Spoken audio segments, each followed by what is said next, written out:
Hi, welcome to my art tutorial. We're going to do Britney Spears today. I've got my little studio set up so that you can see, I'm sorry, not Britney Spears, Billie Eilish. We're going to do Billie Eilish today, and you can see her, and you can see, hopefully you can see this image that I'm using. And then I've set up a mirror over here in the right-hand corner. That's intended to capture my expression as I'm drawing. Sometimes you can see it in there. So this is my home studio that I'm trying to set up.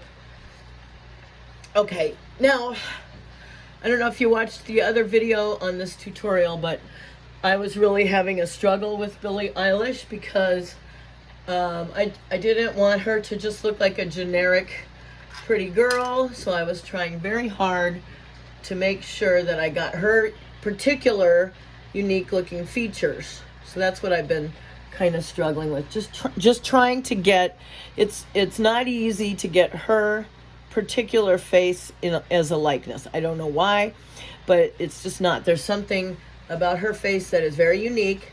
Now, a lot of people draw her, so it's not like, I mean, it certainly doesn't stop people from trying. Okay, now here's my hard charcoal stick. This is what I rely on mostly.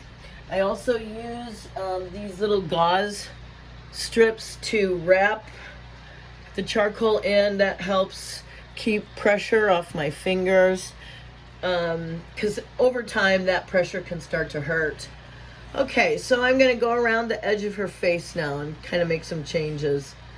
All right, this is looking a little ghoulish right here,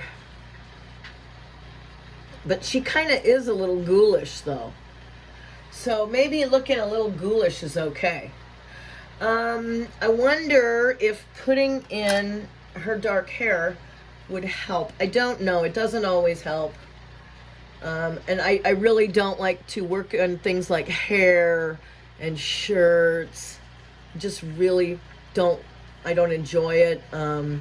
It's not why I create. I'm all about the eyes and the face and the expression, you know. The person, the story and the person. I'm not super interested in hair, and now I can do hair. I just did a tutorial on hair. Now I'm going to show you something here. This is actually something that I had been unconsciously aware of for a long time, and another artist recently, I think it was on Instagram, pointed it out to me. And I thought, well, yeah, I know that. I've always been aware of that. Let me show you what I'm talking about here. I'm going to pick up some charcoal from her eyebrow. Now, I want to create a three-dimensional illusion here. So what I'm going to do is I'm going to go up the side of her forehead with this shadow.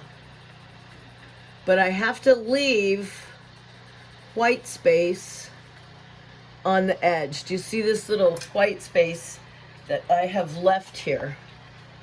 And it's original paper. So we got shadow here going up like that. And then we've got a white space coming up like that. And then we've got the darkness of the dark hair. Now some of these lines need to be hard and some of these lines need to be soft. By hard and soft, I just mean, you know, when a line is hard, it's a hard edge, and it's a clear break. It's like this line here. The line on the forehead should be a hard edge, but the line that goes off after the shadow comes in, the line that blends into the face, needs to be a soft edge. Now, some of these things are so small. I always wonder if something is so small, like, you know, this, okay, let me show you what I mean. This white line between the shadow and the hairline. I don't know if you can see it, but if you can see it, what I'm saying is,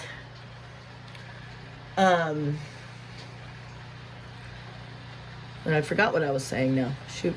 I'll have to go back and rewind and listen to myself. I was talking about something with regard to the edge here being white and this part being dark. That's what I was talking about. And also this process is just basic rendering. Okay, so this is the process of slowly doing small circles until I get flesh tones, or the illusion of three-dimensional space on the face. I used to do this process just using these turquoise pencils. These pencils have a specific name. I can't remember what they are. Now, I don't necessarily... Oh, I do see a shadow like that over here. Anyway, that girl in the art videos that I was talking about, she mentioned this. These white shadows between the darkness and the flesh. So you got the dark hair here, and it's going to be dark. I'm going to go over this darker. Okay. And then the whiteness here, stripe, and then shadow. And it gives your eyes oh, I know what I was trying to say before, is that just because something doesn't seem, like, when you look at the picture, maybe it doesn't seem jump out at you right away that there's this white shadow. Like maybe you would never even notice it there, right? But it's an unconscious visual clue that your eye understands and interprets to mean, 3 dimensions. And anyway, okay, now, see these shadows here, just to create an illusion of, I don't want white canvas on the face or white paper. It's not, it's got to be flesh colored, even if it's gray. It's still flesh of some kind. It's something there besides canvas. And besides, if you don't do this, where are you going to get your highlights from? If you don't put this basic layer of graphite or charcoal down on the white space, where are you going to put in? How are you going to put in highlights? You have to have something dark to highlight against.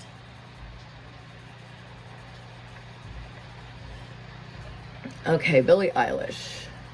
I do not listen to her music. I have listened to it here and there, but I just don't take to it really. I do think she has a really interesting face. I like drawing her. She's fun to draw. But I don't really like her music. I'm not a fan. I'm not a big fan. I've tried listening to it. I've given it a chance. My kids like her. I'm in my 50s. I like the Beatles. So I have trouble with this new generation of music. I don't always want to listen to it. I don't always want to listen to the latest music. I'm kind of that way. I don't like trends. So I tend to avoid them. And then later when all the hoo-ha dies down about them, and I feel like I'm not just one of the crowd, I guess, then I'll go and check them out. And then sometimes I'll discover, oh, they were really great, And I haven't done that with her. My son's a musician. I've been playing his songs on here. I've got some videos where I play his songs. There's one that he wrote this song when he was like, I don't know, 12 or something. It's kind of symphonic sounding. The name of the video, I can't remember the name of the video that I put it on, but I'll put it on again because I paid him because he wrote it when he was a little kid, and I remember really liking it then. And now he's a musician. That's what he likes to do. And he's got a band. True Fiction is the name of his band.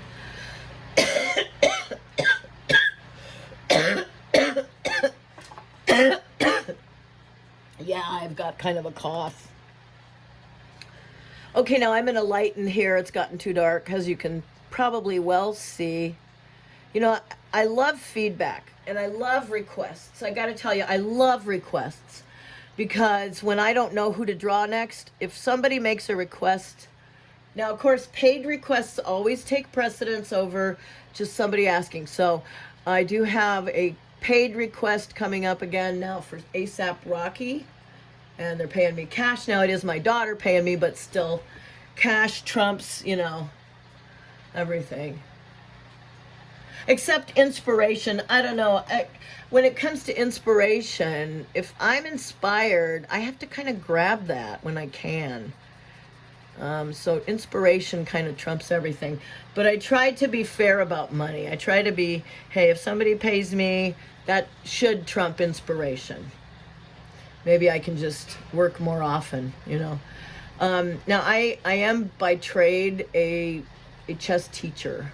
That's what I do. I am not a champion, you know, like a world-class champion rated chess player. I'm my rating is 1800, or it was 1800. It's dropped into the 1700s now, but that's a good rating. It's certainly not a world-class rating, but it's good enough that you can get some coaching jobs and work with kids, and that's what I do. But then when I teach chess, it is harder for me to be motivated to play. It's just harder. I don't, teaching it somehow, it turned it into a job, you know. It is my first love. Chess is my first love. But of course, art, I gotta tell you, the way I feel about art brings out a side of me that is, I don't want to deal with. Brings out a side of me that's super sensitive and cries all the time, and, you know, constantly, I don't know, just empathy, constant, like almost like plagued with empathy, and, you know, like feeling other people's feelings, and it really does take like a bite out of my day, a bite out of my consciousness, and it's really hard not to get that way when I do art. I don't know why. It's the only drawback, but I don't know if it's a drawback. Maybe it's a positive. But I love chess because chess is just all logic, and I love that. That's where I feel happiest. But I feel like with art, there's logic too, because these lines are all logical. They're all logical extensions. I don't know how to explain that, but you can definitely tell when a line is not logical. You know, when it doesn't, when it takes an irrational turn, then the face will look weird. Okay, again, I am putting dark tones in here because I need to have, and look, it's charcoal, right?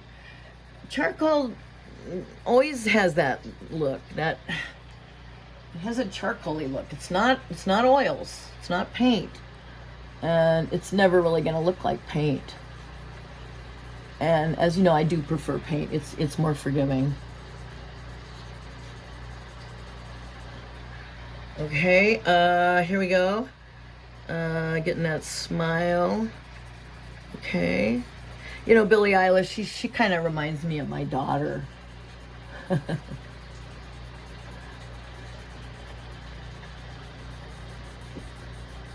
that funny? Or myself as a teenager, maybe. Just with her, you know, kind of wild spirit.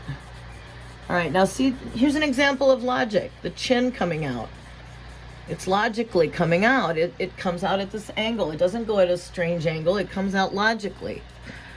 You know, where it should be, according to her face structure. That's where it should go. If that makes any sense. I love to draw chess players.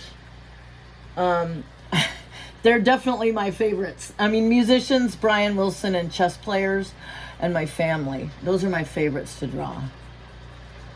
But I love drawing chess players, especially when they're thinking about chess. I love that. And oh, that's how I got started, you know. I had drawn, I'll tell you a story. This is what got me doing this channel. So I had done a portrait of Mikhail Tal, and for any of you out there who are chess aficionados, if you probably have heard of Tal, and if not, he is a world champion, and you should definitely check him out. He is very intriguing player, very interesting. Anyway, I drew a picture of him, and you know, I sold it, and I put it out on the internet, and it got a lot of positive response. And a few years went by, and somebody contacted me and said, "Are you getting royalties from your Tal picture?" And I said, "No." Well, it turned out it had been made into a stamp in Chad. I'll show you. Well, I can't show you now. Oh yeah, I can. Here, if you just scroll, I'll show it to you. This is what got me going. I said, if Chad could take my Tal and turn it into a stamp, then I must be good. And at first I was upset about, you know, being stolen from and everything. But then I thought, well, I put it out there and they took it, whatever. At least they believed in it, you know? And I didn't believe in myself. So I didn't sell this. They did. So I said, well, hey, if they believe in me, maybe I should believe in myself. And that's my Tal. And I have done drawings of him. And it's funny, the drawing I did of him was one of my highest videos, the Tal drawing. Anyway, I've come to 17 minutes. That's about as long as I want to go. So I'm going to stop for this morning. Thanks for listening.